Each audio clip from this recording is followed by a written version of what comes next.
Good evening, ladies and gentlemen. I'd like to welcome you to the Development Commission meeting on the consultation of revisions to the Inneswood Apartment Site Development Permit,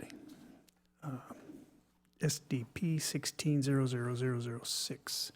We have some administrative business first. I'd like to, the minutes were sent out prior to the meeting. I'm assuming that you all had a chance to read them. Does anybody have any corrections or changes? No. And then we'll presume that they are approved by consent. So minutes are approved for the November 20th, 2019 meeting. And so we're going to have a staff presentation, I think.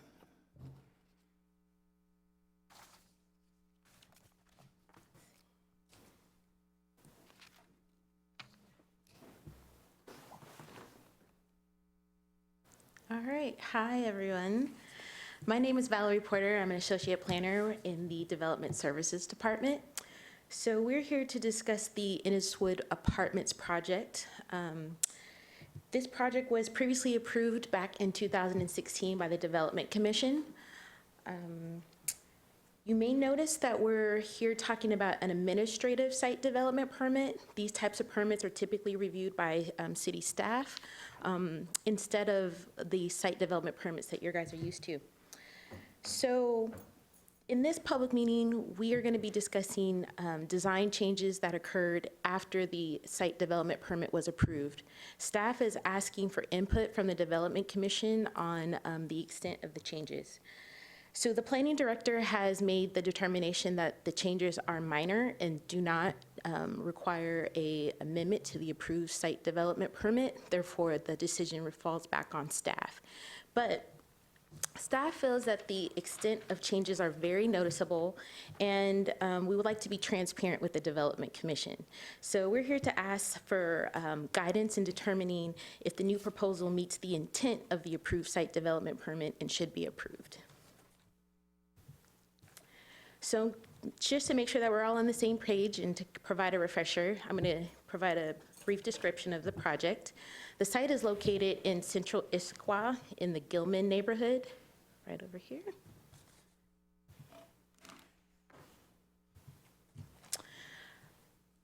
The project is located at the intersection of Newport Way and Juniper Street, across from the King County Library. The site consists of 3 parcels that total 5.72 acres.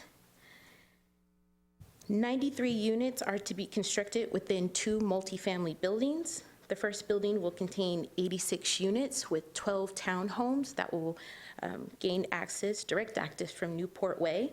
And the second building will have 7 units.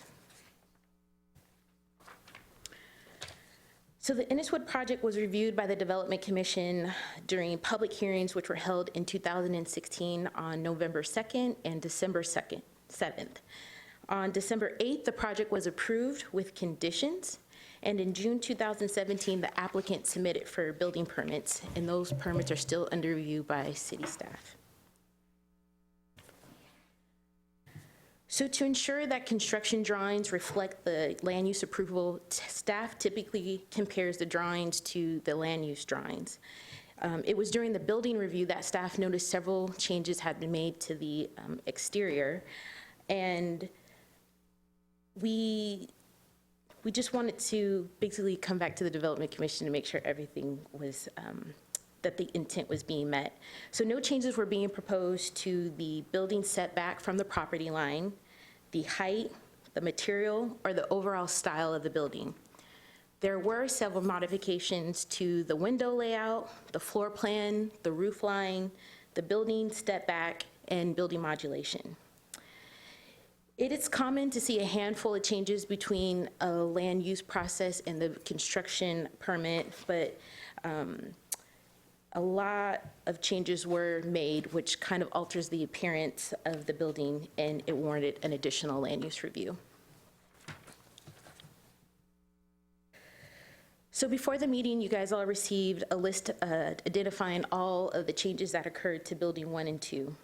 Every change will not be addressed in this meeting today. Instead, the applicant and I would like you guys to focus on the repeated changes and the most perceptible design changes. So try to understand the type of changes that were made. I took a snippet from the site development proposal and the construction proposal to identify some of the changes. So in this image, you'll see, there we go.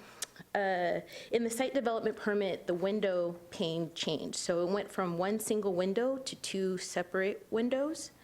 Additional windows were added, and the layout of where windows were placed has changed. The balcony over the second floor has been moved to the outer edge of the building. So this change then made the balcony no longer protruding out, but recessed in, and also reduced the building modulation in this area. You'll also notice that the scoring along the building has changed, and new elements have been added. So in this case, if you look at the canopy over the door, it has now been changed to a inaccessible balcony. So before I hand things over to the applicant, I would like you guys to consider a few questions that will help guide our discussion, which we're gonna have after the applicant makes a presentation.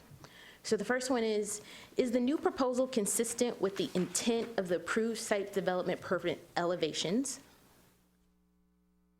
Is removing or noticeably altering exterior elements such as window design and/or layout considered a significant change to the building exterior? Does the Development Commission generally view increases to exterior elements such as window size and shape as an improvement to the overall building facade? And what are the Development Commission's expectations in regards to mitigating design changes that are prompted by building and/or structural code requirements? So before I hand it over to the applicant, do you guys have any general questions? Nope, okay, perfect.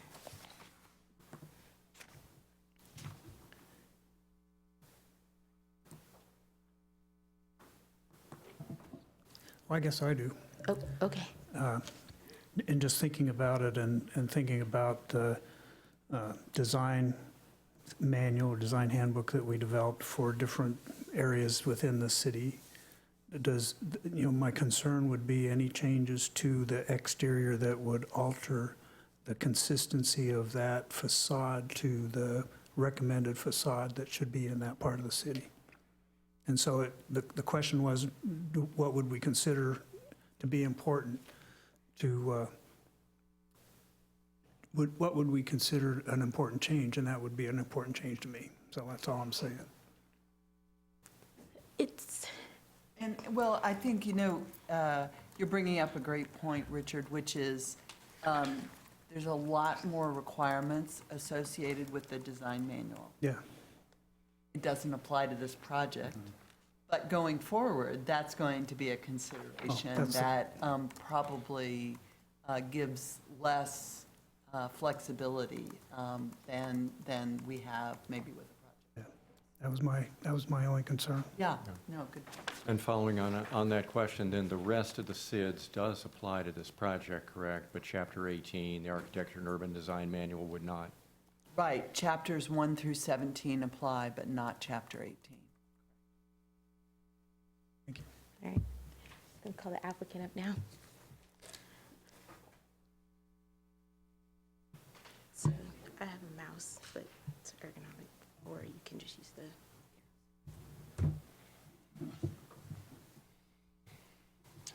Good evening.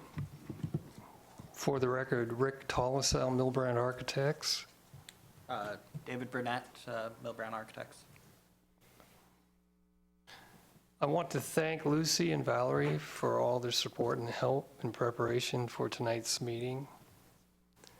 I will start with a brief background myself, reiterating what Valerie has said. We received site development approval in December of 2016, about exactly 3 years ago. There were 55 conditions attached to the approval. All of those conditions have been addressed and signed off. Shortly after receiving SDV approval, we began the design development phase, followed by construction document preparation. Together, these two phases took approximately a year and a half and represent thousands of person hours working across nearly a dozen disciplines. It is during these two phases that architects and engineers work out all the details of a building, responding to often competing forces, engineering, constructability, municipal requirements, envelope performance, to name just a few. Evolution is inevitable during these phases, but it's the architect's job to not let these forces push design sensibilities to the side.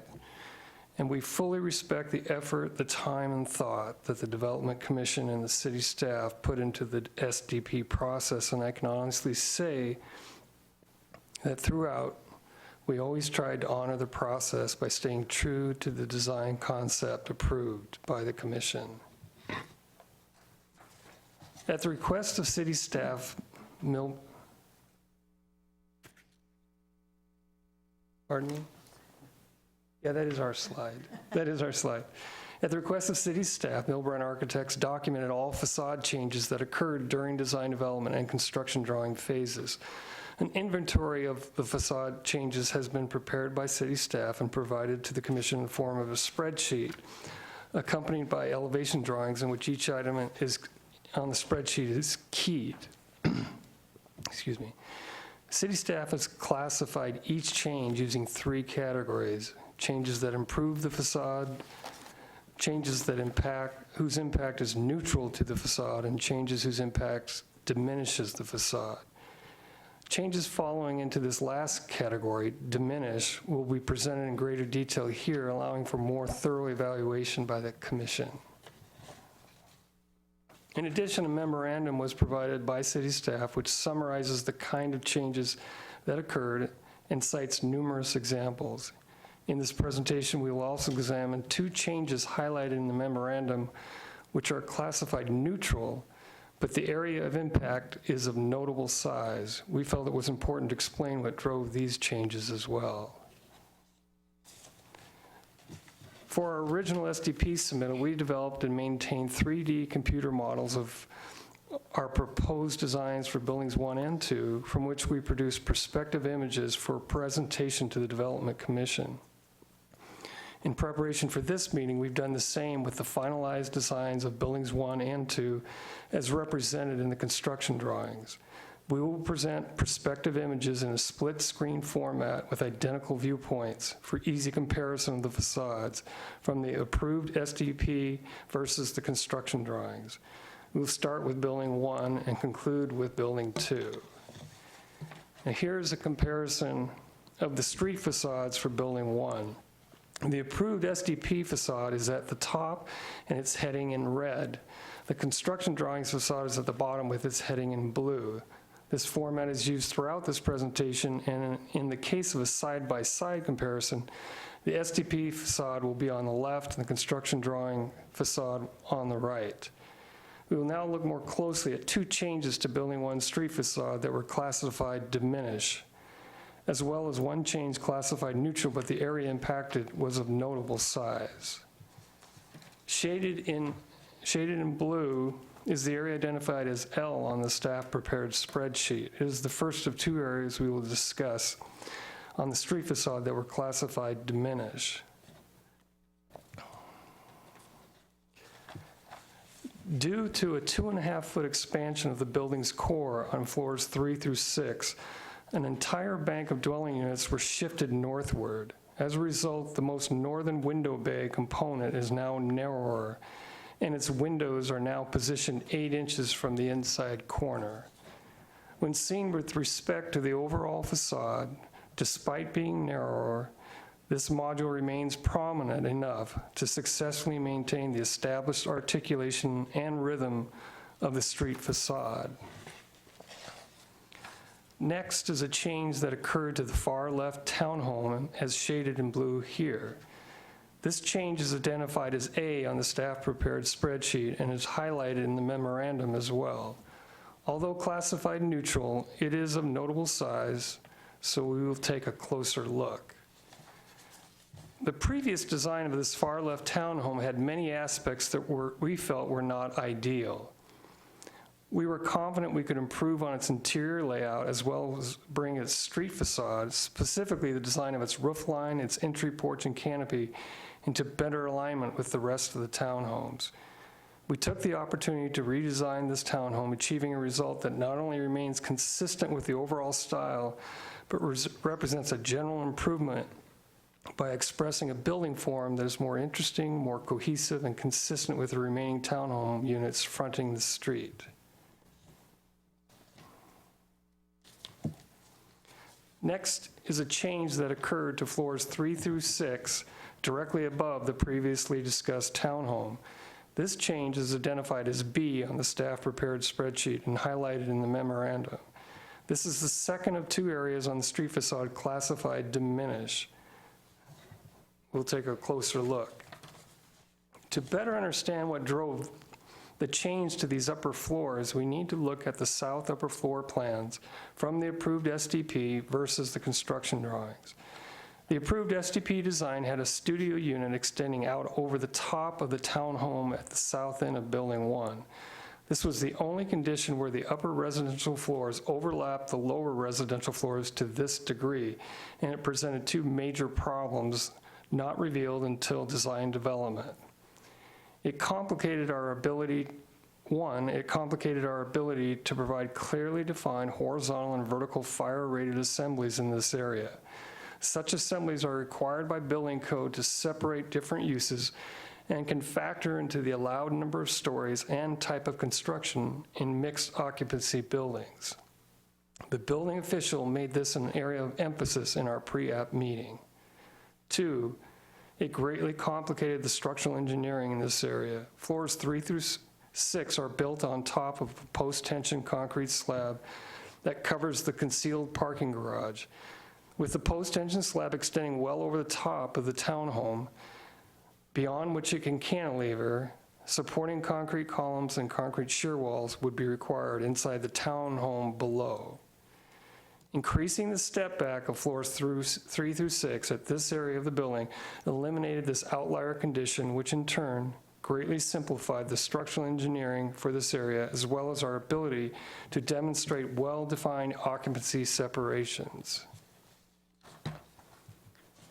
This increased step back to floors 3 through 6 impacted more than just the front studio unit. It ultimately required the redesign of 3 units occurring at this end of Building 1. Previously, the SDP design had 2 studio units, which you'll see in green, 1 2-bedroom plus den unit in magenta. In their place now, the construction drawings have 1 studio unit, 1 1-bedroom unit in red, and 1 2-bedroom unit in blue. In addition to solving the 2 issues mentioned, the new layout resulted in more efficient and more marketable units. Now let's examine the impact this floor plan change had to the facades. Here's a comparison of the street facades for this portion of Building 1. Looking at the SDP facade, you can see a window bay component to the left and a balcony component to the right. Both extend out over the townhome below. The stacked balconies are entirely outboard of the primary building envelope, supported by 2 columns open on 3 sides. This balcony configuration was entirely unique. It did not occur anywhere else in the project. Looking at the construction drawings facade, essentially the window bay and the balcony components have been swapped. The window bay is now positioned away from the corner, replaced by a balcony component that now is more integral to the building, open primarily on 2 sides. Having the balconies positioned here results in a cutaway at the building corner, adding interest to the building form. When seen in the overall context of the entire street facade, this area now closely follows the articulation and the rhythm established along the rest of the street facade. As we again look at the 2 street facades and evaluate the impact these 3 changes have on the overall facade, we propose that despite these changes, the construction drawings facade remains substantially similar to the approved SDP facade. As the remaining changes to the street facade are classified neutral or improve and are relatively minor in scope, we will now move on to another facade. We now turn the corner, working our way around the left end of Building 1, and see a comparison of the south facades. As a result of the increased step back to floors 3 through 6 and floor plan changes discussed previously, the overall building pattern of the south facade has been modified. Identified as Q on the staff-prepared spreadsheet, this change is the only item classified diminished for this facade. When redesigning this facade, every effort was made to carry forward the same language, utilize the same articulation, and apply materials and colors in such a way that the result, while significantly different than previous, maintains the character of the original conceptual design. Since all remaining changes to the south facade are classified neutral or improve and are relatively minor in scope, we will now move on to another facade. Continuing around Building 1, this slide shows the comparison of the rear facades. It is important to note there are no changes classified diminish on Building 1's rear facade. All changes are classified neutral or improve. Staff highlighted one notable change to the rear facade in the memorandum, which we will show in more detail. Shaded in blue is the area identified as AF on the staff-prepared spreadsheet. This change is classified neutral, but is of notable size and can be found referenced in staff's memorandum. So let's take a closer look. This facade change is also the result of the increased step back to floors 3 through 6 and the previously discussed floor plan changes. Where there existed a single 2-bedroom plus den unit, now there are 2 units, a 1-bedroom and a studio unit in its place. As a result, an additional window bay component and an additional balcony component replace a group of less dominant window walls. Every effort was made to utilize the same language and apply materials and colors in such a way that the result, while notably different than previous, remains consistent with the overall style. As seen, and when seen in the overall context of the entire rear facade, you can see the changes to this area are consistent in their expression and execution with those established along the rest of the rear facade. Since remaining changes to the rear facade are classified neutral or improve and are minor in scope, we will now move on to Building 1's last facade.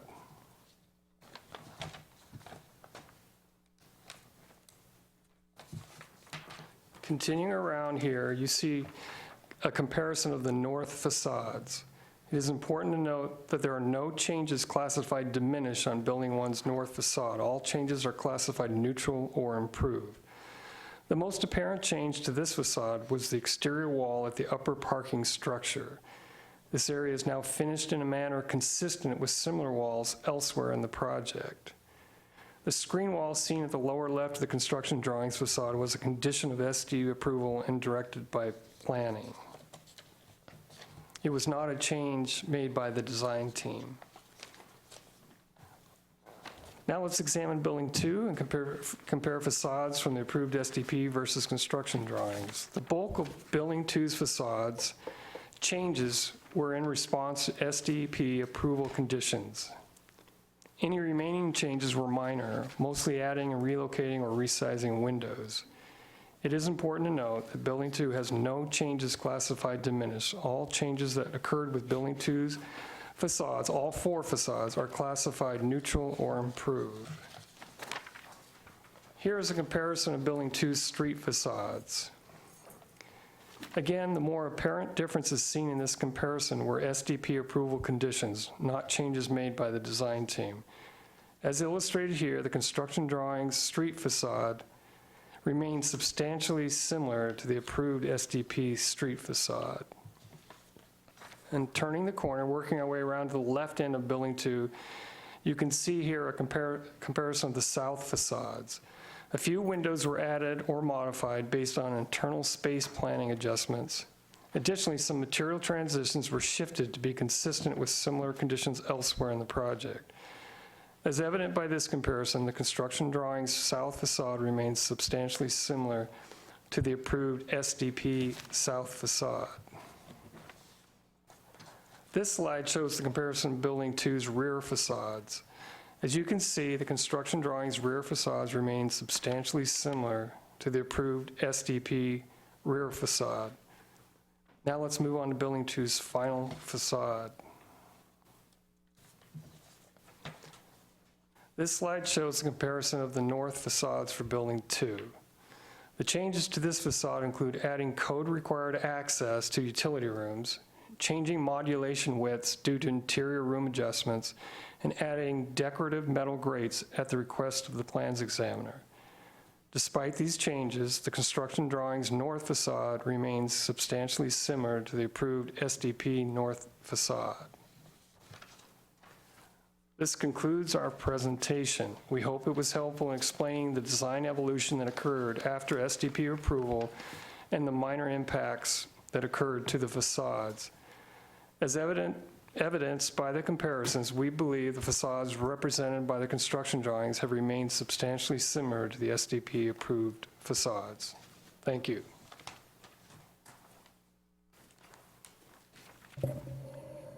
So do we have anybody from the public, any members of the public, would you wish to speak? Yes, I would. Would you please step to the dais and state your name? And My name is Lauren Campbell. I live at 750 Northwest Everwood Drive. We've lived there for 10 years. Prior to that, we lived on Mount Olympus Drive for 17 years. Prior to that, we lived in the Klahani Apartments for a year. I've been in Issaquah since 1992. My current residence is immediately above this monstrosity. I participated 3 years ago and 4 years ago when there was discussion of this development. I participated when there was discussion about the houses that were built immediately behind Morgan's Ridge. At that time, one of the members of this board tossed out a comment at me that I didn't understand modern development. That was my reward for participating in this process. What I didn't think to tell them at that time is, yes, I do. I do understand modern development. I see Talus, I see the Highlands, and I choose not to live there. When we moved 10 years ago, I chose to live in Morgan's View, and I chose that community because there were wooded lots nearby, the streets were wide, the sidewalks were wide, the lots were generous. Look out my back window, I see woods and a critical slope. Also at one of those meetings, Jerry Lind, who I don't know if he still works for the city or not, said that, quote, "The city violates the critical slope ordinance all the time, and there has never been any negative consequence." I want to point out at this time, I'm sure this is not the correct form, but I want to have on public record that we have ample evidence that the city has violated the critical slope ordinance multiple times, and there has been a consequence. My tax dollars are being spent to do $1 million repair in Talus right now that a developer got approved. So I want to have on record that if there is any movement on my property as a result of this construction, I will be coming after the city. I do not believe that this should have been approved. I never believed that this part of the city should have been in the CIP. It's ridiculous, absolutely ridiculous. That said, I recognize that we're on down the road and that this thing is going to happen. You know, I begged and pleaded when those houses were built in front of this board that they be built in a manner that was consistent with the neighborhood they were being built in. That didn't happen. Every single tree was cut down in that neighborhood. I watched a family of bobcats, including kits, roam homeless for the summer in my backyard. And I watched my neighbor's wife quite literally sob in her driveway as every tree adjacent to their property was cut down and a house was built 8 feet off their property line. Again, I understand this is modern development. I chose to not move into a neighborhood with modern development. Pertinent to this, I'm glad that we got to see the rear elevation. I have never ever seen a drawing of what I'm going to be staring at for the rest of the time that I live in this residence. I think it's an eyesore. It looks like it was painted from the mismatch shelf at Lowe's. I would ask that we consider not painting the back of the property like that, make it blend because no one is going to see it except me and my immediate neighbor, whom I begged and pleaded to come to this meeting tonight and was told, why should I waste my time? It doesn't make any difference. And I would say that the time and energy that I have spent here and in the city meetings, that's been my experience too. It doesn't make any difference. The last one of these meetings I came to, there was a discussion about a trail going down behind our houses to past what's the rear of this apartment building. This board said before we left, I think we can dispense with the trail conversation about this property. Lo and behold, there's a trail. So it got built anyway after I walked out of the meeting and was told that it wouldn't be an issue. So I now have people wandering around in my backyard who never used to wander around in my backyard. Now I get to put up a fence or put up signs or be a grumpy person and tell people to get out of my yard. This is not why I moved to Issaquah. This is not why I came here. I could have moved to Redmond. I could have moved to Bellevue and been a part of modern development back then. I chose Issaquah. I'd also like to request that there be some kind of screen trees, something replanted back there, so that I'm not staring onto people's decks and people on their decks are not staring into my backyard. Again, I bought that piece of property knowing very well that it was adjacent to critical slope, assuming that the city would not allow buildings to be built on critical slope and that I wouldn't be staring into people's houses. The other apartments that are along Newport Way are built much lower. I assumed that there would probably be building along the Newport Way below me, but that it would be consistent with what's already there. Obviously, we're not doing that anymore in the city. We're not building consistently in neighborhoods. We're doing something otherwise. I respect that you've spent a lot of time on this. I don't think that that effort or time is relevant in considering whether or not they need to go back for a new permit. Effort does not mitigate development rules. I'm not an expert on those rules. I won't pretend to be, but I don't think that whether or not they've spent 1,000 hours or 10,000 hours or 50 hours, it should be pertinent to whether or not they need to follow the development rules, whatever they are. And again, I'll stand here and ask you what I asked you last time. I would just love to see you developers, architects, building things that are cohesive with the neighborhoods that your buildings are going into, not pillaging and getting as much money out of these projects as you possibly can. And I want to remind the board that appointees, employees, and elected officials are here to represent the citizens of this community, not to extract the most dollars out of development that they possibly can. We seem to have lost our way in this city. The developers seem to get to run roughshod over things, and because it never seems to make any difference, look at the public participation here. I'm guessing that there are quite a few folks in the city who would prefer that there is no public participation. It sure makes things go smoother. It makes your jobs easier. You get to develop your property however you want. You get to build whatever you want. But that's not why you're here. I shouldn't have to come and battle to get some screen trees. I shouldn't have to come and battle to not have circus paint on the backside of a building that faces only my house and my neighbor's house. That's what you're here to do. You're here to look out for the citizens of this city whose tax dollars pay the salaries of the employees, pay the stipends of the elected officials, pay for this building, pay for all the ooh-ah electronics that you're all staring at new tonight, I hear. And I just want to remind you that. That's why you're here. To protect the integrity of the city and to represent the people who live here. Not to let these guys do their job as quickly and cheaply and most profitably. Thank you. Thank you.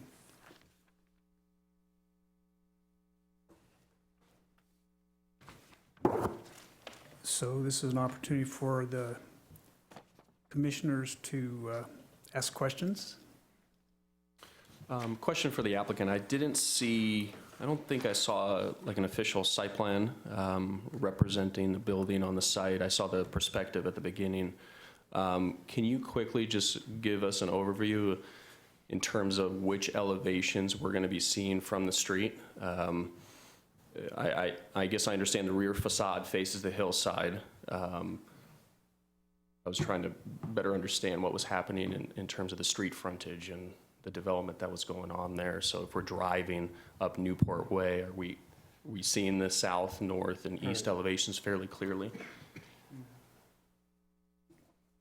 Here, this is the east facade of the larger building, Building 1. This is the facade that faces Newport Way.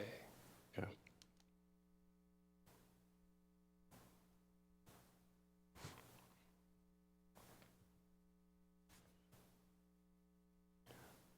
This would be, if you were looking at the front of Building 1, the facade we were just looking at, this would be to the left side, coming around the left side. So this is the south facade of Building 1. By the way, Building 2 is south of Building 1. Okay. So the facade that we were just talking about, not this one. The previous one is the facade that faces Building 2. This is the north facade of Building 1, the larger of the two buildings.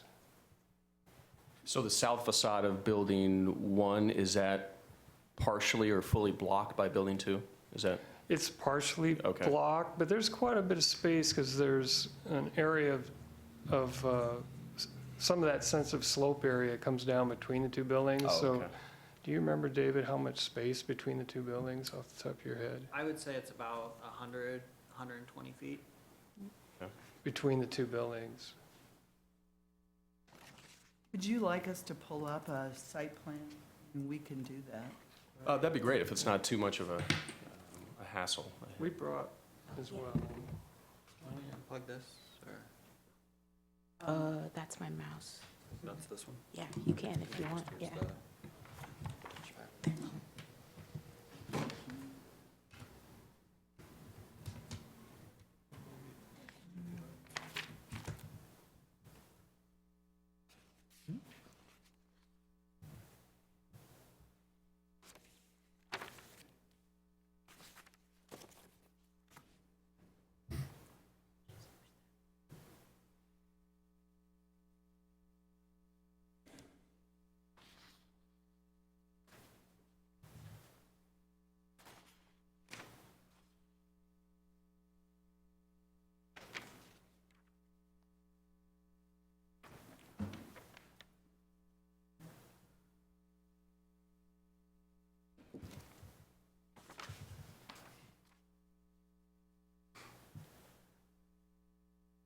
There is it.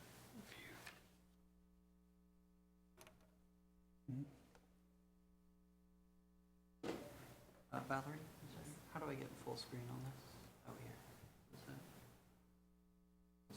Might be an appropriate question, right? Instead of having to. I can do this. So I think I'm just going to step in here while we're trying to figure out how to manage our technology and speak directly to Mr. Campbell. It's always discouraging to me when members of the public feel like their comments or interest or input is invalid or not paid attention to. The reality of where we are today is the purpose of this meeting was to be able to have some dialogue over some changes that were made from the approved site development plan to make sure from the city staff that the commission didn't feel like those changes were significant enough to warrant some kind of change. But as you'll hear, if you bear with us a little bit, you've raised some valid points, and we've got some questions about that. So I just want to make sure that anybody that might be paying attention or listening to this, we really do appreciate the public. Our biggest frustration sometimes is we can't get enough members of the public to come and be able to voice their opinions early enough on that we can really be able to incorporate or address or make that work. And sometimes we can't. Sometimes we're following code and rules and regulations, and while that's a little frustrating, there's a reality to that. But often we can make adjustments, especially minor ones. And so bear with us. But I just appreciate your taking your time to do that. So. On a similar note, I would like to point out, because you were talking about screen trees. As you've mentioned, there is some critical slopes in this area. And so there is certainly a good chunk of this property that we are not building on. And so we don't have, the civil drawings go into it in much more detail, but the area back here, which is certainly within the lot, will have all of the trees maintained. Those are not being touched. And so you will have a significant amount of screen trees there. I can already see the street from my house. So it's not, I don't want anyone to be under the illusion that this would be a screen. It's not. I can see the little farmhouse down the hill from my dad. This will stick out like a sore thumb. It's not a screen. It's some trees. And then to answer your question, so yes, this is the two elevation, or the distance between them, around about here that will be developed in tandem with this project. And then that's the smaller building too over here. Thank you for the visual. Is that roundabout located between the elementary school and that, I guess, the Taekwondo studio or the King County Library? Yeah, yeah. So where the hand is right now Yeah. is where the Issaquah Valley Elementary is. Okay. And where the north arrow is approximately is where the King County Library Administration Building is. Got it, okay. Lucy, can I make a comment? Not from there. You have to come up to the I would be glad microphone. to come up to there. You have to come to the Okay, great. microphone. Please introduce yourself. I will. Thank you. Planning Commission, my name is Bob Wenzel. I'm the owner and developer of the project. And I believe that the roundabout is at the intersection of Jupiter and Newport, and the elementary school is several hundred feet north, towards the city from that. So that roundabout is really right at that Oh. intersection of Juniper, correct? Juniper, yes. He's absolutely right. I confused my roundabouts. Yes. This is the storage building. Correct. Okay. To where the arrow was, is where the storage building is, and then it went that red building, which may be the Taekwondo, or was an old car building for a while, and then it goes to grade school. So Okay. we're a ways away from now. I don't know if the city's planning another roundabout at the school, but it may be that there's another roundabout planned there. Okay. No, thank you for the clarification. That's good. And I think Valerie's going to pull back up her PowerPoint, because in that, So just for context, project site is Yes. here, King County Library. I can't remember. right This is the right there, storage. yeah, that's the here's storage the- building. Here's the intersection to Juniper right here. So the roundabout is right here. Okay. So I think there's this little red, oh. So it's a ways away, not a ways, but from the school, as you can see where the Issaquah Valley Elementary is. Yeah, I see. Okay, great, thank you. Okay. Yeah. And can you pull up the perspective? Well, for 1 sec, before you stop that, if you have that one, Mr. Campbell, could you sort of tell us which one of these lots is where your house would be? I'm trying to think of how to. It's right there, Right there. yep. Right there at that corner. Okay, thank you. And the NGPE will be right here. That's a native growth protection area. And just for the planning commissions, I mean, I've been working, Lucy's been extraordinary, the whole staff has been good. But, in the global part of this project, we kept far more trees, even in the native growth protection area, than we could have taken out a bunch of trees. But in the global concept of this project, we left more trees in that tract area than we could have taken some more down. But we wanted to be very conscientious about the trees in that area. Are there any new trees being planted in the rear, or are you guys just maintaining existing trees? And if so, do you have heights for those? What heights will those eventually reach if there's anything new planted back there? I don't see the landscape plan that there's any in the back, but we are maintaining, of course, everything is there, even including building the connecting trail That's all going to be done by hand or small equipment where we're going kind of meandering around that to preserve that area. Okay. I've physically walked up and down there several times to see how that trail works and how the trees are there, so very conscientious about that. Thank you. I have a question. Topic A. So there's balconies that were created on the townhouses, false balconies. Why are those false balconies, and why wouldn't they be actual balconies? Is something about the floor plan dictating that those wouldn't be actual activated spaces? Sure. So this is just isolated to that one unit at the Oh, I end where see. we have the inaccessible faux balcony. So that unit does have a balcony off to the south elevation, and that is a fully active one. The interior elements that are there is a bathroom and a walk-in closet, which really don't lend itself well to having just a balcony off of it. And largely that was, that change was kind of brought to bring it in line with the rest of the, let's see here, sorry. I'm trying to bring this up. So you can see here, these all have that consistent kind of balcony off the front, above the entry at a 45, and this one really departed from that design, where here we kind of brought it much more in line with the rest of the townhomes, creating a kind of more consistent rhythm and design language. So this balcony here would be the only inaccessible one, but you can see that it's peeking out. Can you bring the enlarged elevation back up? I think it's the next slide. Oops. There. So on the proposed, on the construction proposal, you've got a blank wall now that appears. Help me understand what's going on there and what's the treatment of that wall? That is the access to the stair that is the stair shaft for the building that goes along here.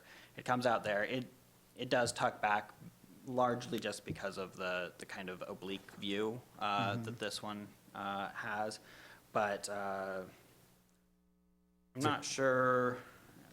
I'd be We're going curious. to, we'll check the drawings, we're not sure. Is it concrete? The rendering is correctly representing that wall. Yeah, because that treatment's inconsistent with what we're seeing elsewhere. It just Right. kind of stands out, so. Yeah, and I see what you're seeing. It would, well, do you have anything? Yeah. Because, when you're looking in two dimensions on construction drawings, unless we took a section through there, we wouldn't even represent that wall necessarily in the construction drawings. So, but I will say this, it does not make sense to just end siding and not put any cladding or any siding on that wall. Okay. We'll have to, Yeah, it needs some sort of treatment, obviously, that's consistent with the treatment on the adjacent spaces, just so it matches up.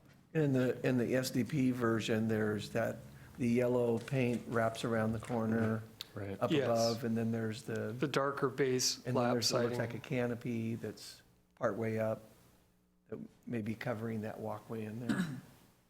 These are not intended to be construction supplements or anything like that. This was made after our construction documents were generated, and we were aiming to get into this meeting, and so it was a significant effort to get all of these drawings done. So these will not be 100% representative of the CDs. So I think your keen eyes have certainly caught one area that is not representative of the CDs. Excuse me, so we're in the east elevation here, is that correct? Correct. Because we're seeing a little different representation in our packets, right, from what you've had here. our packets have, it's a bit of apples and oranges because our packets have the line drawings on the bottom and they lack the color that you have. And they also have lots of call-outs on them. And I'm referring to a call-out in the original packet on the east elevation of J. And there are other call-outs like this that recur throughout this plan. And in certain areas like this, windows have been added in areas like that. And I'm wondering if those are stairwell areas. You mentioned stairwell areas a minute ago regarding the left end of the east elevation. I'm wondering if J is a stairwell. Is that a stairwell also? So I don't know if you remember, but we were talking a bit about this bay being shrunk a little bit as one of the elements that we focused on. And that was a direct result of the increase in this one. So this is actually resident storage it was a narrow space that we allocated to resident storage, but once you accounted for accessibility requirements, it became non-functional, and so we couldn't allocate it. And so that's that 2.5-foot increase that we spoke of earlier was added to this, and during that time, we were able to also add in those windows to enliven that area. Okay, and behind my question, I'm wondering in areas like that where windows have been added in the new versions, another one is AI in our plans. I'm wondering what the lighting is behind those windows. Is that bare stairwell lighting that's visible from the street, or what kind of lighting in general is behind those windows that have now been added? So this one here, as I said, is resident storage. We could take a quick look at the floor plan to see if it would be the interior hall. I think it actually might be the inside of a resident storage unit. And then the other one, the AI that you're talking about, that is a living unit. That is a bedroom, someone's bedroom. Okay, so these are not new stairwells that are going to be exposed lighting from the street? These are not new stairwells. Okay, thank you.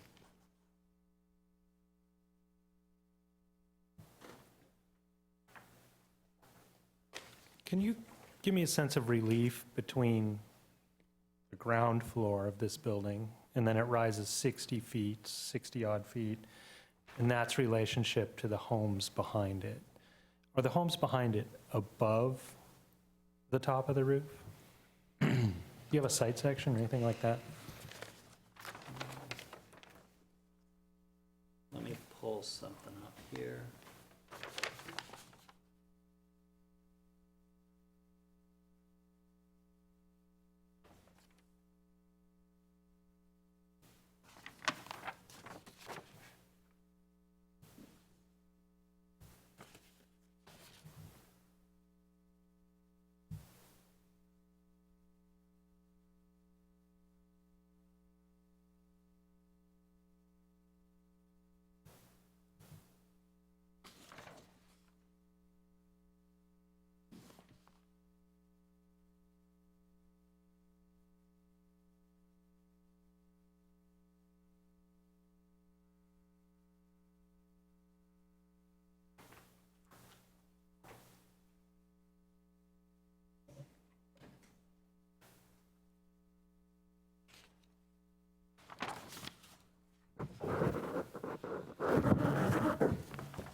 I'm going to guess that, looking at the city's LiDAR, that Mr. Campbell's home is maybe at elevation 210, and that the front of the site is at about less than 80. So there's a fair amount of vertical elevation change, so the building is fairly significantly below it. And, go ahead. Oh, no. I was just going to say, at some point, I don't know that we have a landscape plan for construction, but I have the site development permit plan, with the landscape plan from that does give a sense of the trees that were being planted on that, with the project. On the site, Yes. not on the roof. And I guess what I was driving at is this roof highly visible? And I assume it's a flat roof? That's correct. That's a membrane of some sort, mechanical equipment? Correct. And then that's screened, but that's screened from perspective of a person's view on the street, or No, it's. at a distance, or it's screened? To the height requirements Okay. of But development standards. if you are above it, looking down at this building, you just see the top of the building. I'm just trying to get a sense of that perspective more than anything. From the 2016, we did kind of address this back at that point. And the tree line was kind of agreed that would act as the screen for stuff. I mean, there's only so much screening that you can do Sure. from a high elevation. I mean, you can eventually see the top of the roof. We did go into significant detail about the exact color of the roof. There are certain Issaquah standards that prevent heat island effect, so that also makes a very bright roof. But we tried to compromise between a low or a high SRI, solar reflectance index, and a not glaring bright white roof at you. Right. And so we did take significant effort to kind of balance those out. Balance it. And that was Yeah. really my next question, is what color is that roof? Is it highly reflective? Is it bright? Yeah, it's a kind of Middle ground? medium light gray. Yeah, yeah. So. Okay, thank you.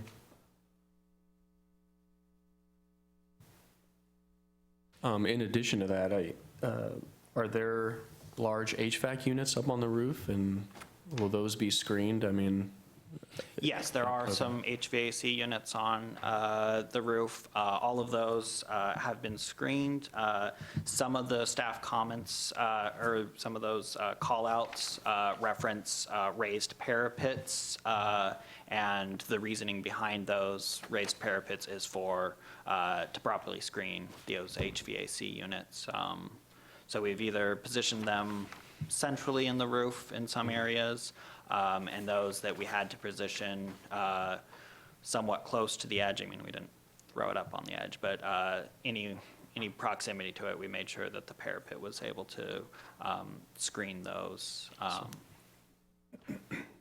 thank you.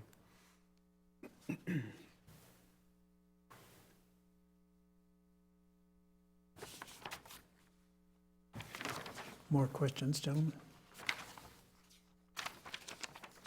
As I understand, we're not intended to go through every line item of the table of the changes, but if you don't mind, I had a couple questions on those that I didn't understand, and this would be on Building 2, and it's item J, page 23 of 31, and item J, I'm trying to figure out what that means.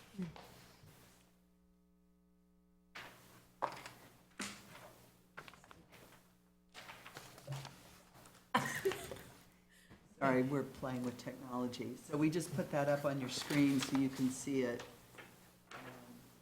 better. I'm going to try blowing it up so we get a little. Oh,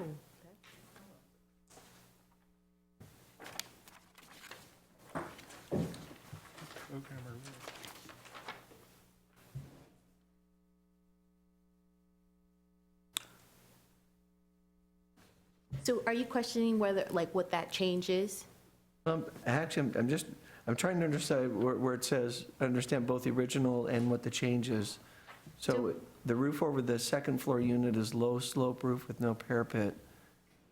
I was actually just trying to find that. So basically what happened was the roof, basically just, the height increased. That was it. It's very minimal. But that, what you're showing there is actually the roof, okay? That- Yes. Yeah, so you can see here that just Okay. the side-by-side comparison, you can see that this just raised a little bit for the parapet. We just needed additional height at the roof level to conceal the cricketing and whatnot needed to drain the roof properly. So something that we modeled very quickly, or not very quickly, but we modeled quickly before the sign development permit. And then when you get into the more specifics of where does the rain flow, what sort of clearances do you need before you can terminate the parapet, all of that. So it just required bringing that parapet height just up a little bit. Okay, thank So- you. And then item M, which is also on the south side. We're referencing building 2. Building 2, yeah, south side.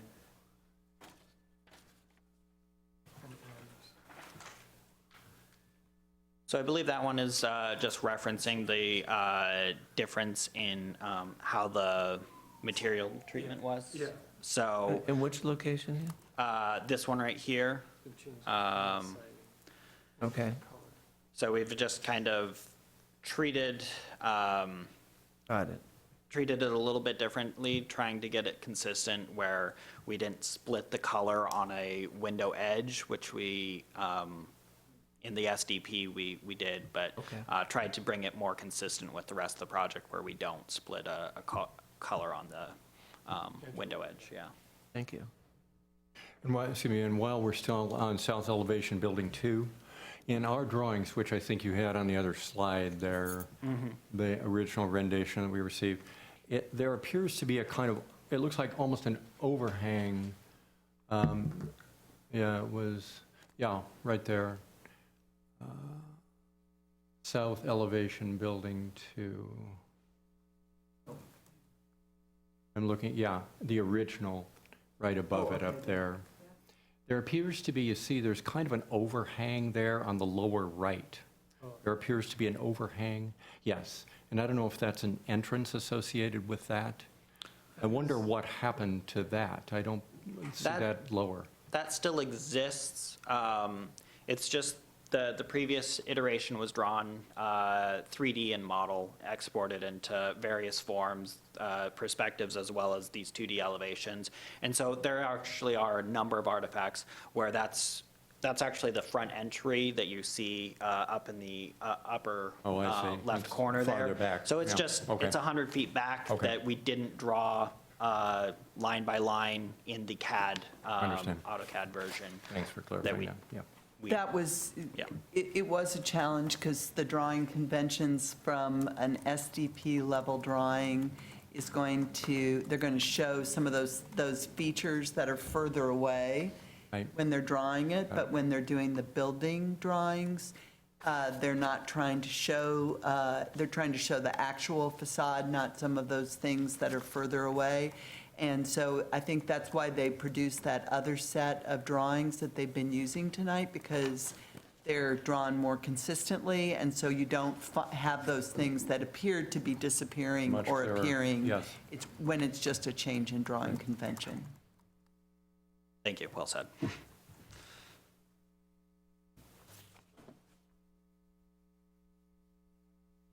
Also on building 2, question for staff.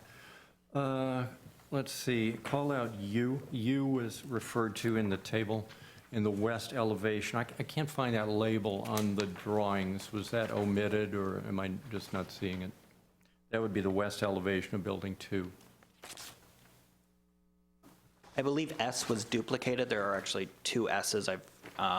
There's an S on the other elevation. I believe that S is intended to be the U. That's the U, oh, okay, okay, I could be wrong, but that's yeah, my that's- assumption. okay. I thought it was just referring to a similar structure in both, that's why you had the 2 S's, but it was just duplicated, yeah, okay, thank you. And we assume there is no rooftop use here, is that correct? Correct. That's the case for both buildings.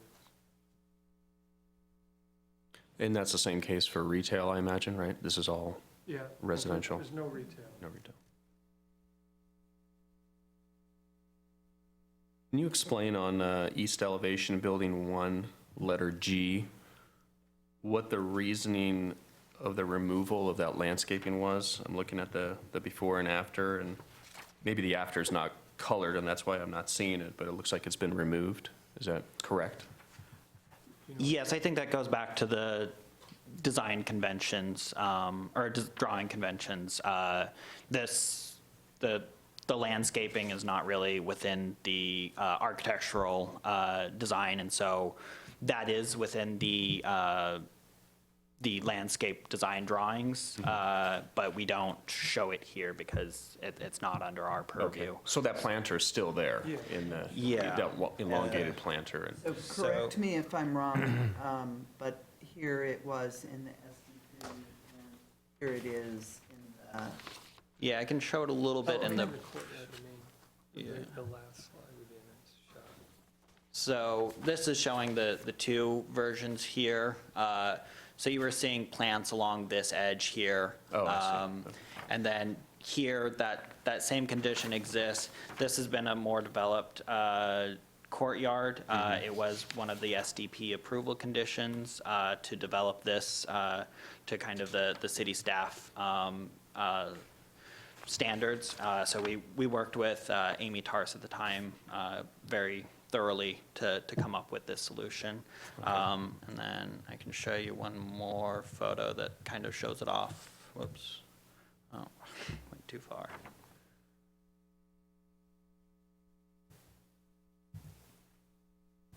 So that's kind of Okay. shows you a different angle of that same courtyard. So this is the construction drawing version. Thank you. We're not showing the vertical plant elements that would be there. We're just kind of showing a generic green paint, but using a little imagination, you can see that there definitely will be some vertical greenery that happens. Okay. Could we go back to building 1 south elevation for a moment? I'm looking at the packet drawings that we received. I'll be referring to those.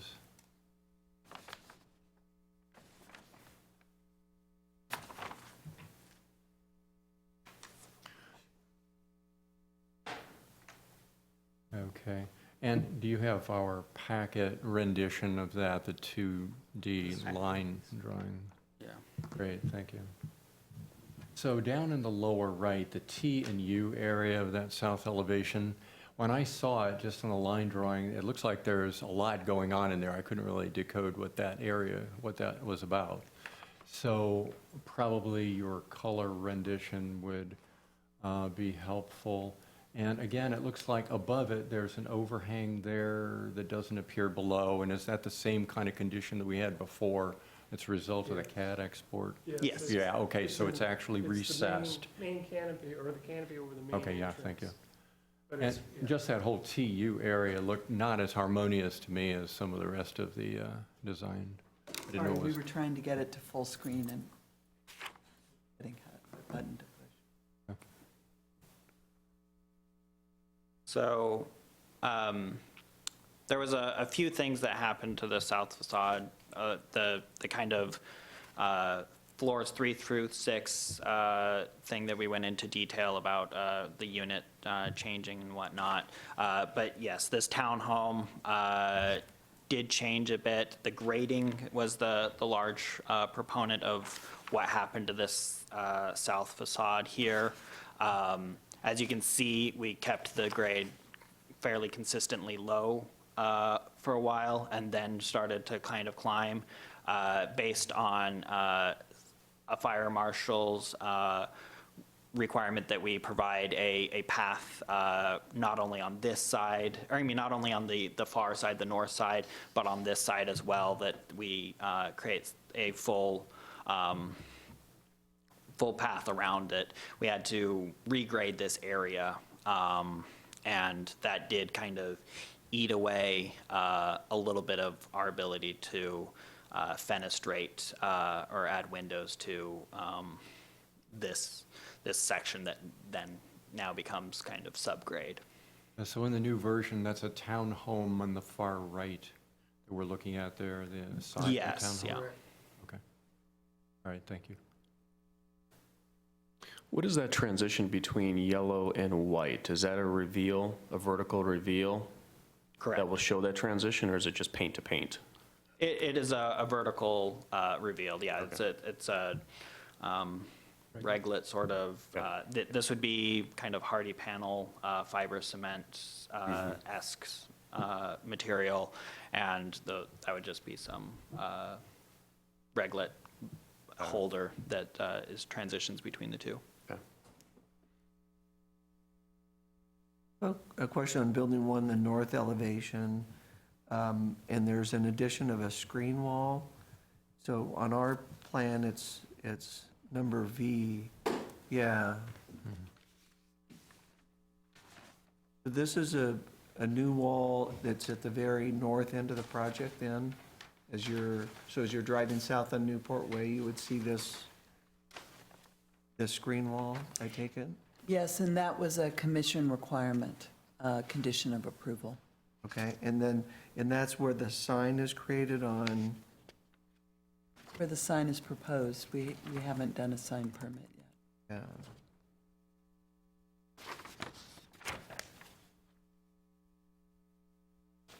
You have a 3D that would show where that sign is then? We do not. The sign itself is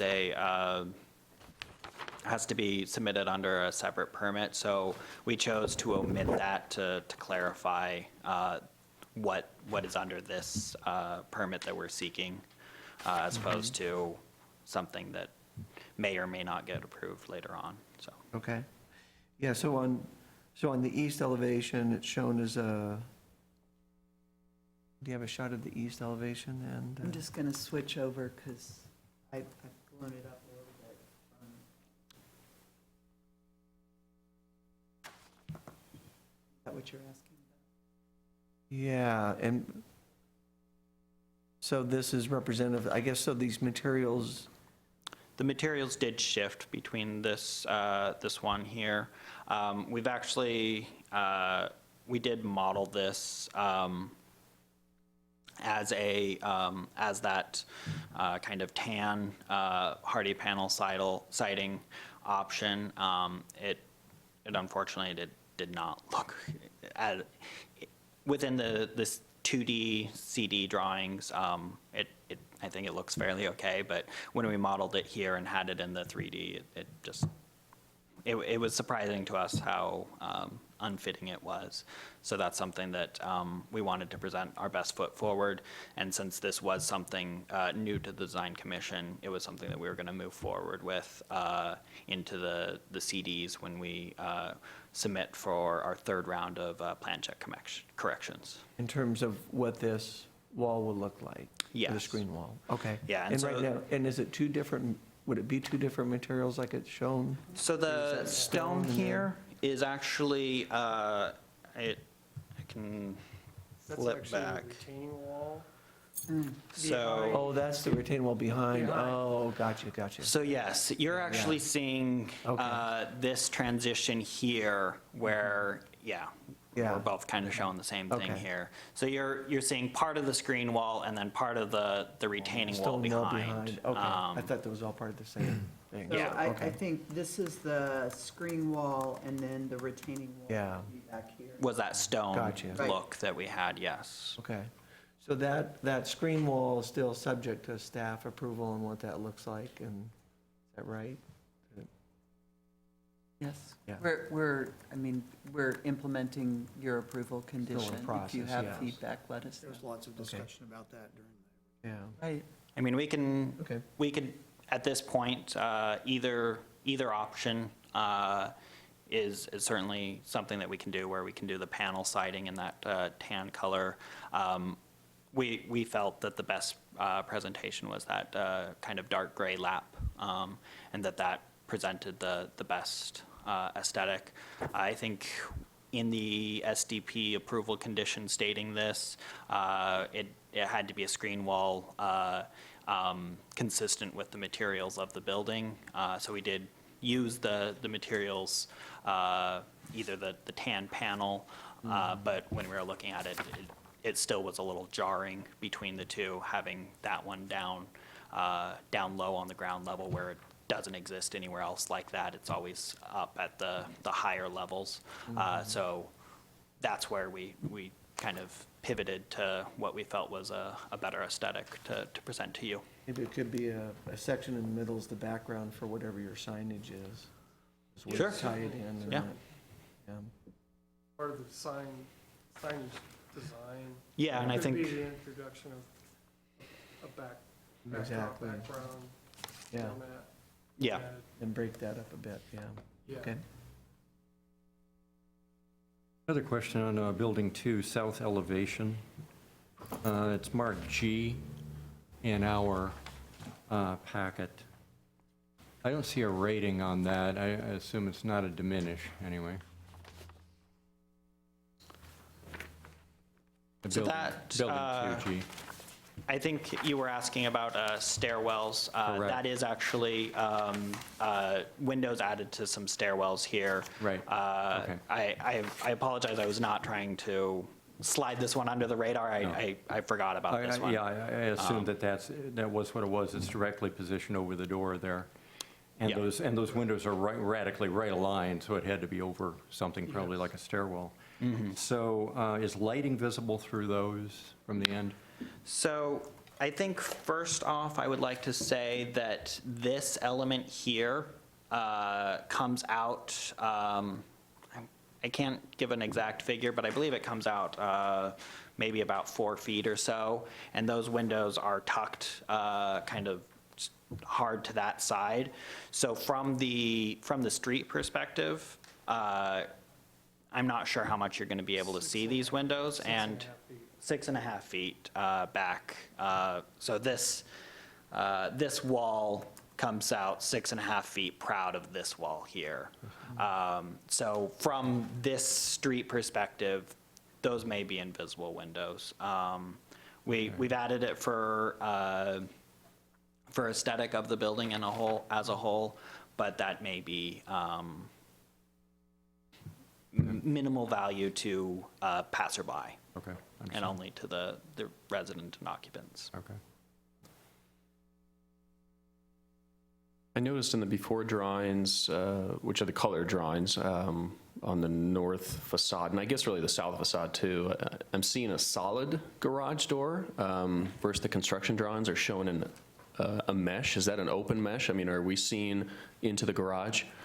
So these ones are actually, this is a open garage in the approved STP, and then we ended up screening that. So that is a mesh, a metal mesh. Grill, right? What's that? Okay, sorry, it's called out metal grill on our construction drawings. Roll-up security grill. Yeah. Okay. So prior to that, it was open. We did have a more, I think in the initial drawings before it even came to the commission, we had a more open garage where there was multiple entry points. We ended up closing that out through various staff input along the front elevation. And so once we kind of created this area, we wanted to fully secure it, since there wasn't the multiple eyes on the street viewpoints. Okay. So. While we're on this elevation, regarding lighting, are there actual poles along the stairwell leading up to the rear of the building? I'm trying to picture what I'm seeing during the nighttime from Mr. Campbell's perspective, or is it really just, wall packs on the, above the doors and the garage door? Are there actual, light posts or, lining the stairwell? The you're saying the interior stairwell or this? The exterior, the exterior with the, I guess the fire So the access. landscape lighting is handled within the landscaping plans. I can pull those up, but I don't have information Okay. up in my brain on that one. So Just trying to get a better understanding of We haven't done the lighting I see. review yet, Okay. but because there are critical areas there and neighbors, that might very well be motion sensor so that it isn't on all night. Got it. So that would certainly be something that they would have to do it at some point before. I see. Okay, thank you.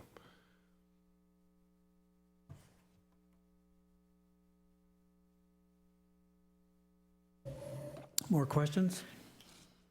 I don't know, this isn't pertaining to the changes that have been made, but the question that Mr. Campbell brought up of the colors of the building on the hillside, and it seems like our code is written and things have been drawn out, so that when we look at things like this, we see it sort of like if it was open to all sides. In reality, this building just faces a hill, and truly the only people I think that would ever see that side would be the neighbors up above. So the question is, I guess, would it be possible to have a more muted paint scheme on the west side of the building than we have on the street side, given those differences? And maybe it's something we should have discussed during approval or whatever, but Yeah. I think he brings up an interesting point. Want to hear what you think about that. I think, well, I don't think we talked about that before. If Mr. Campbell brought it up, I don't remember, but his memory of 3 years ago is better than mine. Mr. Campbell works 60 hours a week and cannot possibly be at every single. Not asking you to, I'm just trying to be respectful of the fact that I don't remember all of your comments. And I may not have attended every meeting you were at. So I think that there are, I'm trying to remember before the design manual.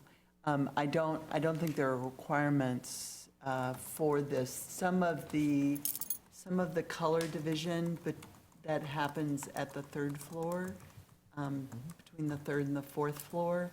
I believe that is a requirement. But what the material or color change at that point is, it just has to be, let's say the word visible or perceptible. It doesn't necessarily have to be to this extent, so I think that's a discretionary decision applicant. I think when we were developing this and going through the kind of coordination and back and forth with the city staff at the time, there was an effort to not ignore this rear facade and to give it as much viewing and attention as the other facades. And so we did try and create a cohesive facade and not have this be a blank wall, because that was certainly something that we couldn't do, is just make a straight flat blank wall, make it cheap, make it easy, and just paint it one color. It's not something that we wanted to do, but it was also something that we couldn't do through the Central Issaquah design standards. So I think with this one, you can see that we definitely tried to create and maintain a cohesive facade and design standard or design language between all four facades of this building. Is it all, so because materials, or is there any chance that you would be able to reduce the number of colors on the back side of the building? I mean, I appreciate essentially everything you've said, and in terms of the modulation, and it's all very attractive, but. If I may, Bob Wenzel, the developer. Yeah.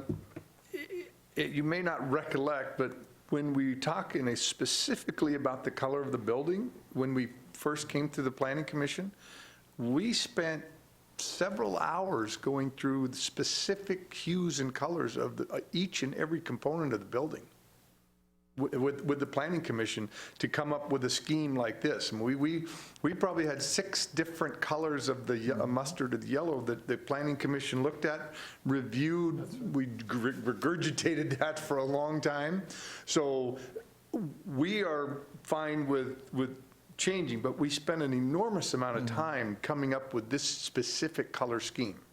Just for the Yeah, planning. and I guess I'm thinking that we looked at it perhaps much more from the Newport Way view of it, and people going north and south, and, We spent a lot of time considering what was behind. yeah. And as much as I've been up with the new houses also, and I think I even drove up there to kind of get a view, and the view changes from spring to winter there, because there's a fair amount of deciduous trees in the open space. So as the, leaves come off, you're going to see more of the building than you do in the summer. But we spent a lot of time on the color. But we can, make it, I'm not sure if softer is the word, but, we can manage that. But we did spend a tremendous amount of Yeah. time on it. And I guess at this point, I wouldn't, we've approved this with this color scheme and everything. So I don't think it's our point to come back and say, no, we want to change that now. But if there was something you came up with that you felt was softer or fewer color, something that the neighbors would appreciate, I guess I would encourage that, so, yeah. I'm in agreement with Commissioner Morgan as well. I think for me, the color that really stands out is the yellow. Yellow, yeah, So can I I would make a- encourage maybe the exploration of toning that down a little bit. And it may not have to Just be. on the backside. Right, it may not have to be all around the sides, right? Maybe Yeah. just perhaps the rear.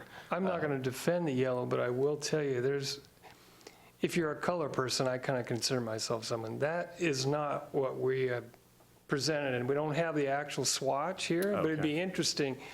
That is coming off very bright, very yellow. What I've got here is more of a goldish color. Again, maybe for some of us, it's still yellow, maybe gold, yeah, but that isn't the color. The yellow particularly shifted up there with your display. With the lights, Bob Wenzel again. Yeah. If the commission remembers, we had about 4 or 5 different swatches of the mustard, as I call it. That's right. And we had boards that we'd painted and things like that. And again, at least from the developer side of things, I'm cognizant of the houses. I build houses. I'm a residential builder also. So truly, the only people that are going to ever see the back of this building is the neighbors in some fashion. And so, for me, it could be a very plain, color. But then we also get back to the planning and design requirements, and how do you manage that? Right? So we have to decide who the customer is here, a book of regulations or the residents of the city. Well, So I'll weigh in on this real quick. So, first of all, we've approved this permit, and we're not reopening all aspects of the permit.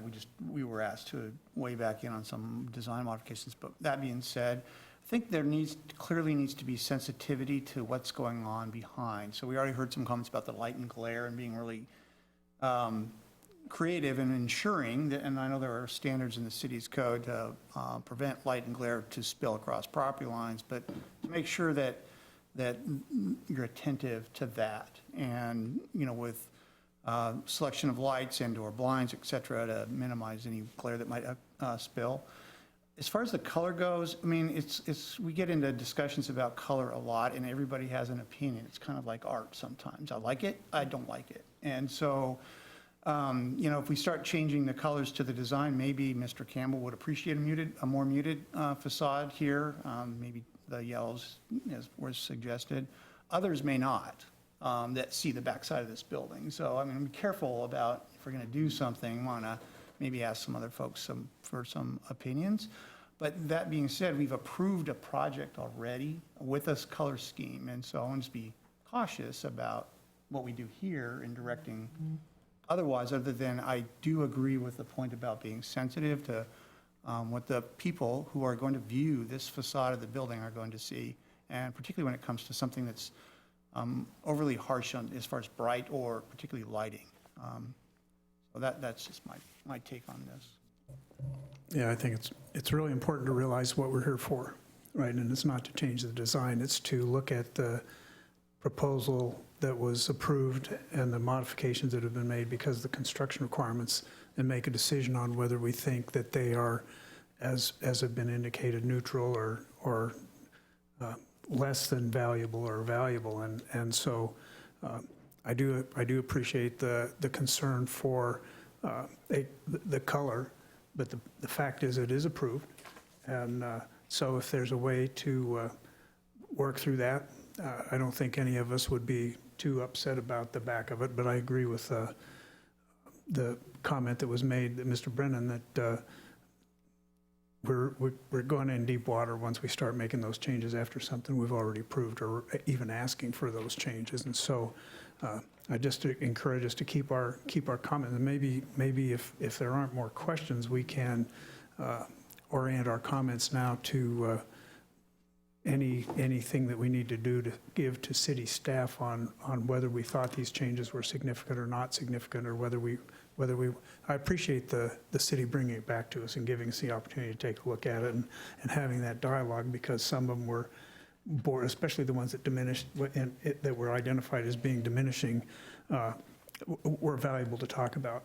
And it for sure has educated us to maybe think a little bit more about how we approve designs, and we've got some aids to help us do that in the future. But so how about comments on, unless there are more questions? I wonder if we want to go through the questions that they wanted us to answer. Okay. Let's see what those were. It sounded as if maybe Valerie had different questions than the four we had. They're the same, maybe tweaked a little bit.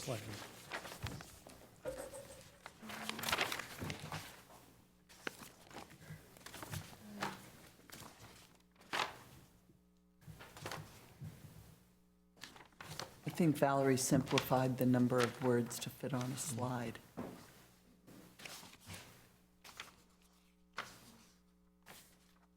So the first one, is the new proposal consistent with the intent of the approved site development permit elevations? What are your comments? I would say yes. I would agree. I would agree. I had concerns mainly about south elevation building 1, but they were answered, so I would say yes. I agree. We had that blank wall, so the material selection, just making sure that we're consistent on the Stairwell entrance. stairwell entrance, right, yeah. And overall, there was an effort to reduce the appearance of blank walls and be very sensitive to the articulation and visual interests. So I think it's a net increase. I agree as well. I would, again, encourage the exploration of that material wrap at that southeast corner. So overall, great improvement, especially on that southeast corner.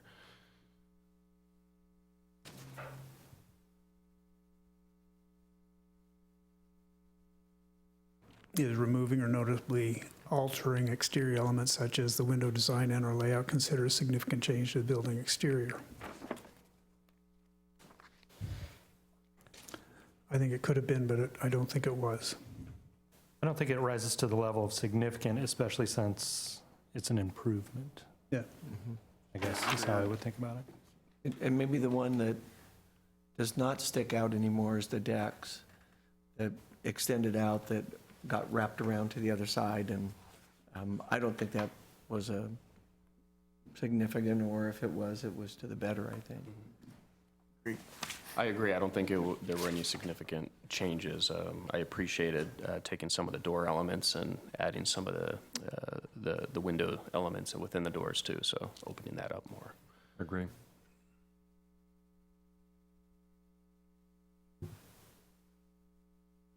Does the Development Commission generally view increases to exterior elements such as window size and shape as an improvement to the overall building facade?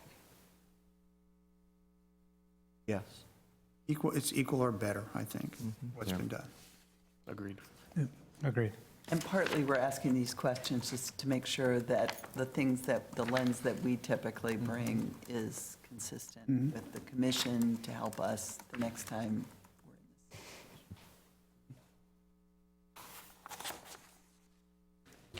What are the commission's expectations in regards to mitigating design changes that are prompted by building and/or structural code requirements? wonder if you could give an example of Yeah. that. I wasn't quite sure what that question meant. I was thinking, for example, there's a raised parapet on page 12 of 31. Is that an example of what we're talking about here? Yes, I believe that is a code requirement of the mechanical, and then also there's the code requirement for the garages, which also prompted the balconies to switch, correct, or be relocated? Yeah, that was largely an engineering concern with the post-tension slab. Right. You need to come up here if you're going to. So those are two examples. And was the parapet mechanical, or was that a safety? So it was two things. Per Central Issaquah design standards, we require that mechanical equipment is screened, and then also there needed to be fall protection. So that's why they raised the parapet. Yeah. Could you clarify a bit what mitigating the design changes, what are you going for there? So- Mitigating in what sense? So just providing some design solutions. So in regards to the HVAC, having raised the parapet, that would have been considered a mitigation. I think sometimes the requirements may result in a blank wall or a different kind of, like a solid door instead of a decorative door. And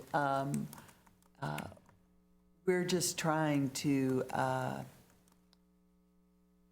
we hope that the applicant has a good sense of, we know they have a good sense of the codes and that they've anticipated these things, but since many of you are architects, you, or deal with that world, know that until you get in and you're having a building official interpret something, you may not always anticipate it. And so there are sometimes changes that come up that we're trying to figure out how to mitigate, and are we maintaining the intent? We're bringing our best judgment, trying to remember back to the conversations that we've had with you, while at the same time not coming back with every single thing as it goes through. So we're just trying to get a better sense. Is it our, I'm sorry, is it our expectation of you? Is that what you're asking? Or Well, we're just trying to understand your expectations, both, with both the Costco permits and this permit.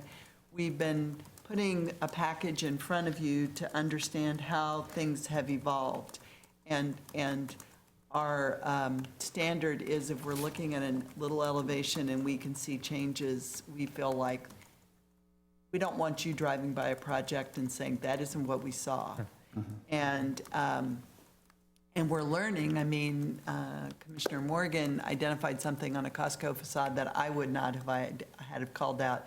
But having heard that called out, that was educational to me, because as soon as he said it, it's like, yeah, that is different, and we hadn't identified that. So I think we're not trying to challenge you. I think we're just trying to have this conversation to better understand your level of sensitivities. And if you don't have anything to add, it's okay to say pass.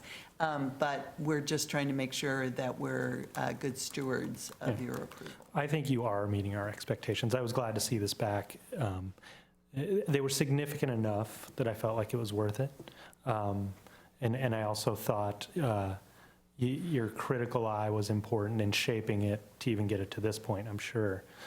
So no, I think you're meeting expectations. It's a tough one to gauge, not being on your side of the fence all the time and seeing how much is going on and the level of detail that changes from one point to the next.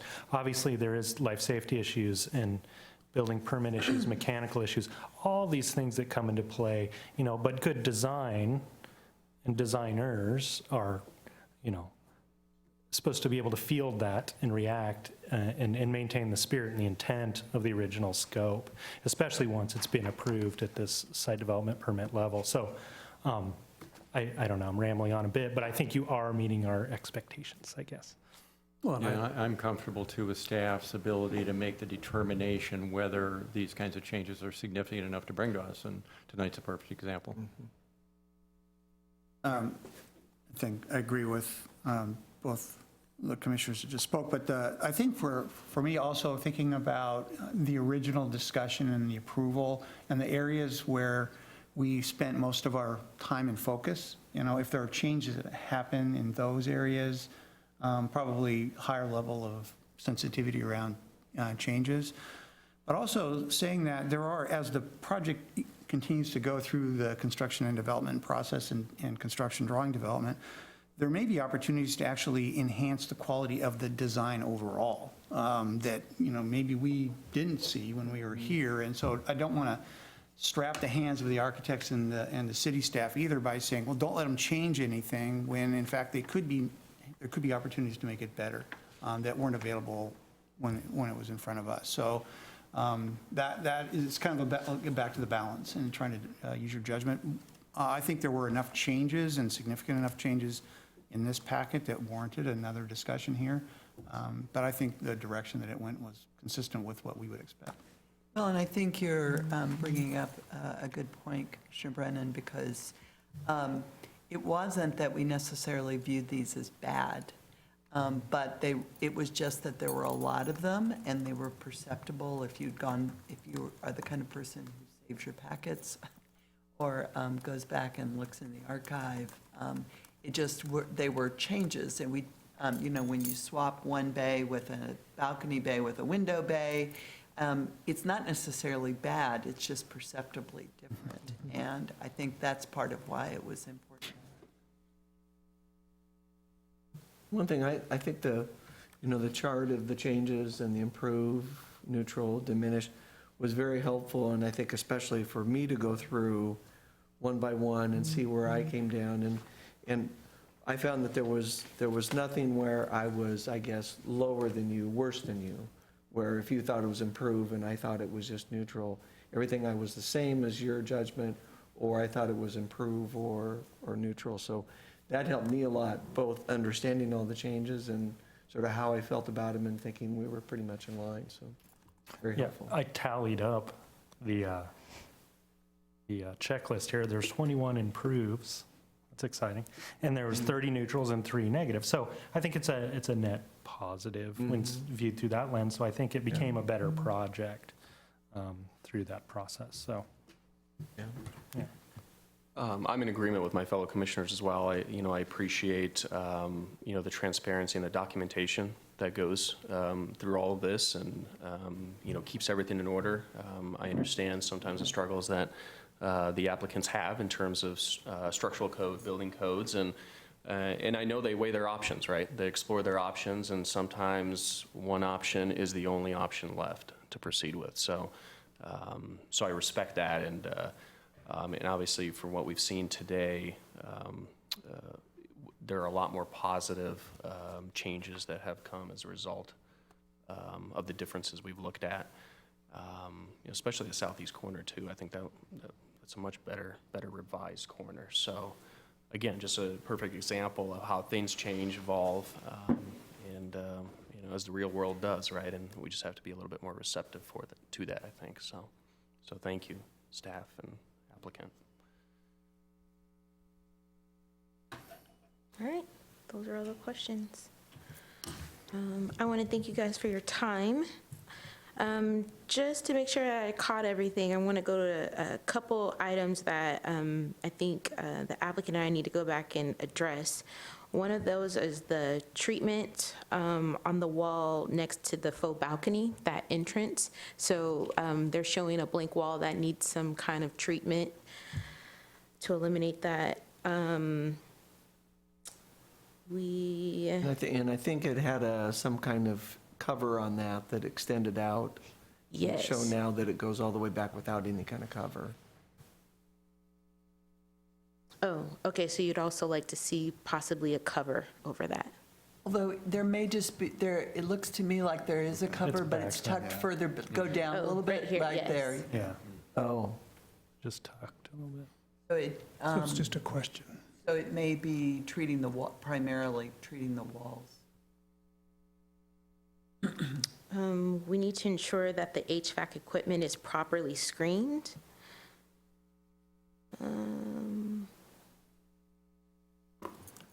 We also need to address lighting, make sure that we're attentive to light and glare that may be seen from off-site. We should probably consider some motion sensors or something of that nature.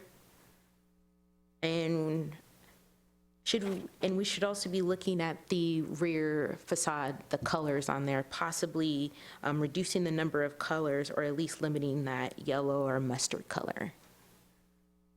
And that was the, Our apologies. Valerie and I turned to each other and said we should have brought the materials board. yes, Didn't think of doing apologies. that, sorry. Are there any other takeaways that we should take note of? No?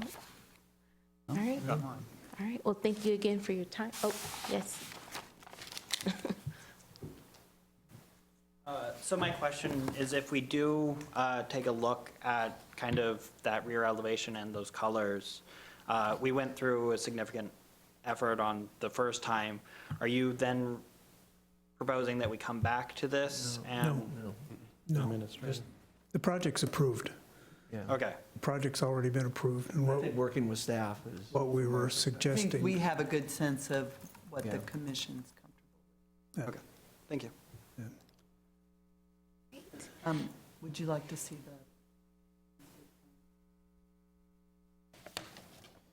the? So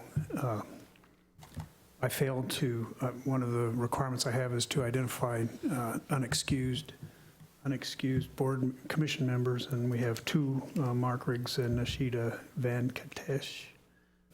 Those are not excused absences.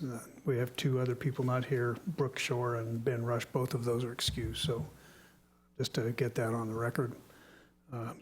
We do really appreciate, I think your presentation from the applicant was very good, and we really appreciate that. Our member of the public made some good points, and you've educated us in a way that may or may not help you, but it's going to help us in the future. And once again, I want to reiterate how valuable we as a commission feel public input is. And sometimes we're constrained by law and rules and regulations, and that we're comfortable with that, we're okay with that. But when we can, when we can be more user-friendly, if you will, we try real hard to do that. So thank you. I think with that, unless there are any further comments or concerns, we'll consider our meeting adjourned.